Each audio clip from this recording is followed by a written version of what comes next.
Assalamualaikum warahmatullahi wabarakatuh.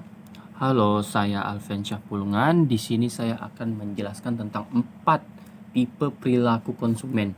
Nah, sebelum ke 4 tipe perilaku konsumen itu kita harus mengetahui dulu faktor yang mempengaruhi buying behavior ini. Nah, buying behaviornya ada 2, yakni involvement atau keterlibatan, ada kepentingan hubungan pribadi yang dimiliki terhadap produk yang diinginkan.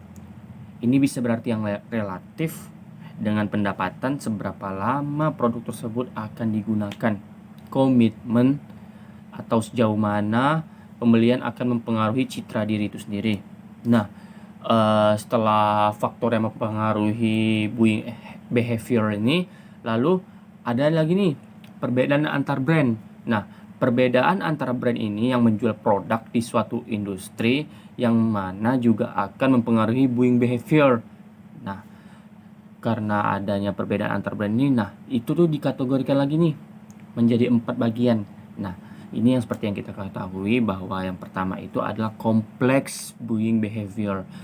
Nah, complex buying behavior ini seperti ya seseorang pelanggan akan memiliki kompleks buying behavior, atau kalau misalnya yang kurang masih agak awam bahasanya itu dalam artinya itu perilaku pembeli yang kompleks.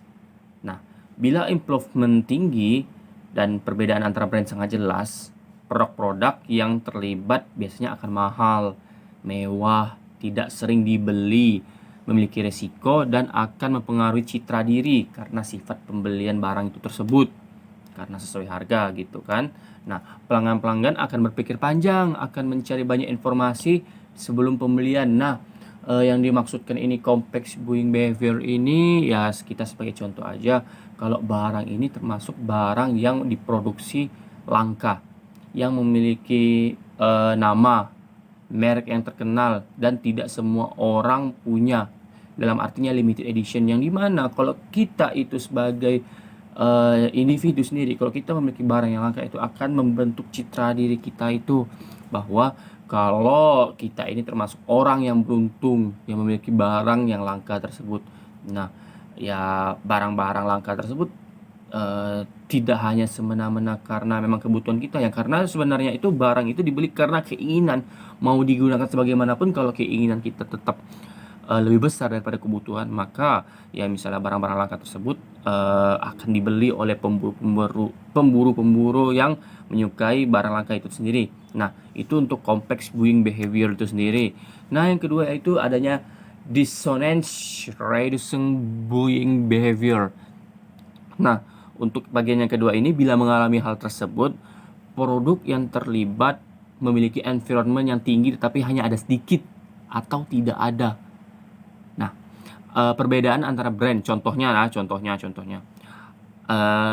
ada sebuah sofa. Harga sofa itu tidak murah dan barang tersebut akan digunakan untuk waktu yang lama. Nah, ini hampir sama juga dengan complex buying behavior ini, tetapi ada kegunaannya loh gitu. Kayak contohnya tadi, saya membeli sofa. Sofa itu dengan harga yang mahal, dengan harga yang ya maaf kata tidak bisa semua orang beli juga, karena ya termasuk barang yang kualitas tinggi, ada merek, harga mahal dan lain-lain. Tapi ada kegunaan yang kompleks, yaitu bisa digunakan dalam jangka waktu yang lama. Nah, kita tidak hanya memberi contoh kalau misal kita harus memberi suatu merek yang terkenal. Kalau di dalam kehidupan kita sekarang itu ya bahasa kita itu ada uang, ada barang. Harga mahal udah pasti kualitas bagus. Harga murah belum tentu kualitas bagus. Nah, ini termasuk dari dissonance reducing buying behavior itu sendiri. Nah, yang ketiga yaitu ada variety seeking buying behavior. Dalam ketiga ini, itu pelanggan memiliki involvement yang rendah, ya, yang rendah. Tetapi perbedaan antara brand ada. Nah, karena itu pelanggan akan sering melakukan brand switching, yaitu mengganti brand yang mereka gunakan. Nah, contohnya itu seperti makanan ringan dan pasta gigi. Karena tingkat involvement yang tidak tinggi, maka mereka akan memilih brand dengan cepat dan menilainya saat mereka setelah pemakaian. Nah, kalau misalnya tidak dimengerti dalam bahasa saya sebelumnya, saya ambil contoh dari kehidupan sehari-hari. Nah, ini tentang involvementnya tidak tinggi.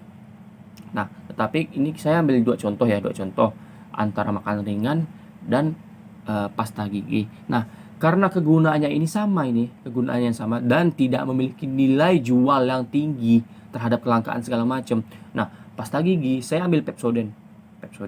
Nah, karena kegunaannya sama, yaitu membersihkan gigi.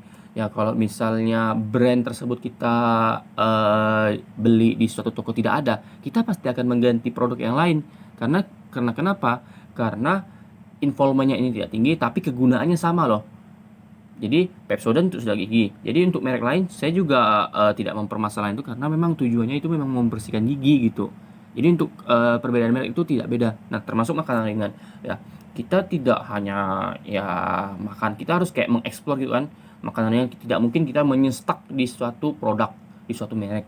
Nah, kalau misalnya kita mau beli produk Tango, ya mungkin kita akan membeli misalnya Tango ini, kita udah mulai bosan dengan rasanya. Nah, kita mencari produk yang lain sejenisnya supaya mencari kepuasan itu sendiri. Karena tujuan kita yaitu mencari kepuasan dalam hal memuaskan keinginan untuk makan lah gitu ya. Nah, itu untuk variety seeking buying behavior. Nah, untuk yang terakhir ini ada habitual buying behavior. Nah, untuk yang keempat ini, pelanggan-pelanggan memiliki habitual buying behavior tidak melihat bahwa adanya perbedaan antar brand. Nah, dan involvement pembelian begitu rendah. Contohnya adalah pembelian garam. Saat seseorang membeli garam di pasar atau toko ya, nah, dan langsung membeli, biasanya habitual buying behavior akan berhubungan dengan produk yang harganya relatif lebih murah dan sering dibeli.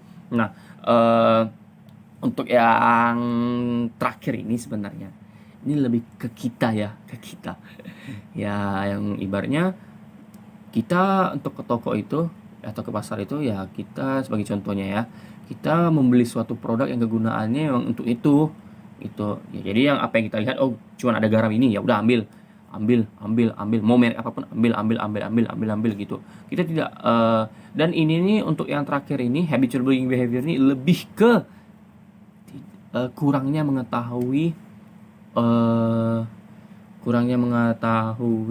merek, tapi tahu kegunaan fungsinya barang itu tersendiri. Jadi ibaratnya kalau kita ke pasar tuh kita ambil aja garam ini yang ya, padahal dalam pikiran kita sebagai individu yang membeli suatu produk tersebut, ya pikirnya kegunaannya sama ya, sebagai penyedap rasa, tuh ambil aja gitu.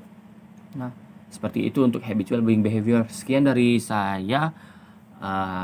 Terima kasih. Assalamualaikum. Sampai ketemu di selanjutnya.